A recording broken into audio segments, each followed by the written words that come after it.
किसानों का कल्याण मोदी की प्राथमिकता है।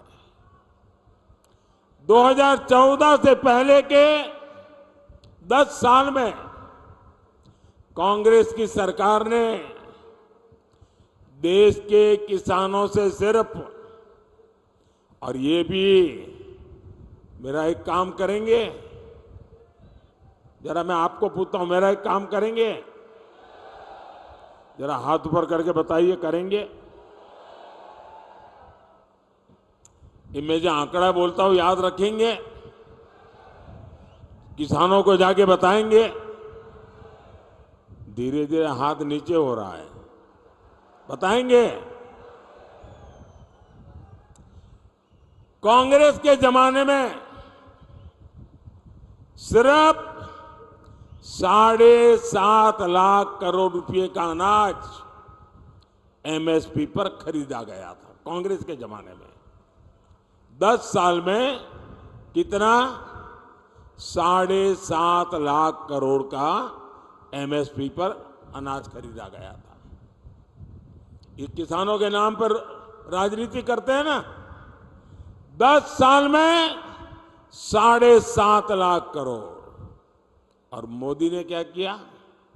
10 साल में 20 लाख करोड़ रुपए का एमएसपी में हमने किसानों से अनाज खरीदा, यानी 3 गुना अनाज एमएसपी पर खरीदा गया है।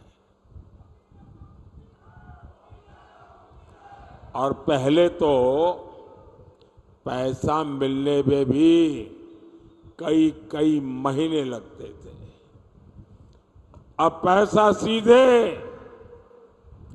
किसान के नाम पर बैंक के खाते में जमा हो जाता है। साथियों, कांग्रेस ने गन्ना किसानों को सिर्फ और सिर्फ धोखा दिया है। आज गन्ने का एफआरपी करीब 350 रुपये क्विंटल है, जबकि कांग्रेस की सरकार करीब 210 रुपये प्रति क्विंटल देती थी। ये आंकड़े याद रखना, मुंह तोड़ जवाब देना है झूठ बोलने वालों को। 2014 में जब हम लोग आए तब गन्ने का बकाया करीब 60,000 करोड़ रुपया था। किसान का पैसा था, उसकी मेहनत का पैसा था। 60,000 करोड़ रुपया बकाया था, जबकि इसी साल हमने 1,14,000 करोड़ की पेमेंट की है।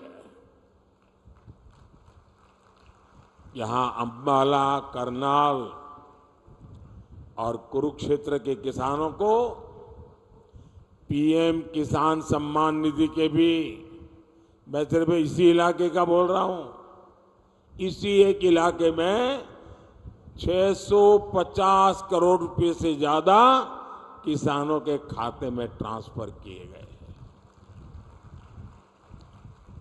साथियों, आज दुनिया के सामने भारत सुपर फूड लेकर के गया है। न्यूट्रिशन की दुनिया में दुनिया को बहुत कुछ देने की ताकत भारत में है, और इसलिए ग्लोबली पोषक आहार उसका हब बनाने की हमारे पास ताकत है। यानी जो ज्वार, बाजरा जैसा मोटा अनाज हमारा हरियाणा का किसान उगाता है, उसे मोदी दुनिया तक पहुंचाना चाहता है। और इसलिए हमने सारे देश में एक पहचान बने, इसलिए इस मोटे अनाज को श्री अन्न नाम से पहचान दी है। हमसे जुड़े रहने के लिए हमारे YouTube चैनल को सब्सक्राइब करें और नई वीडियो की नोटिफिकेशन के लिए बेल आइकॉन को दबाएं। अगर आप ये वीडियो Facebook पर देख रहे हैं तो लाइक जरूर करें और ज्यादा से ज्यादा शेयर करें। धन्यवाद।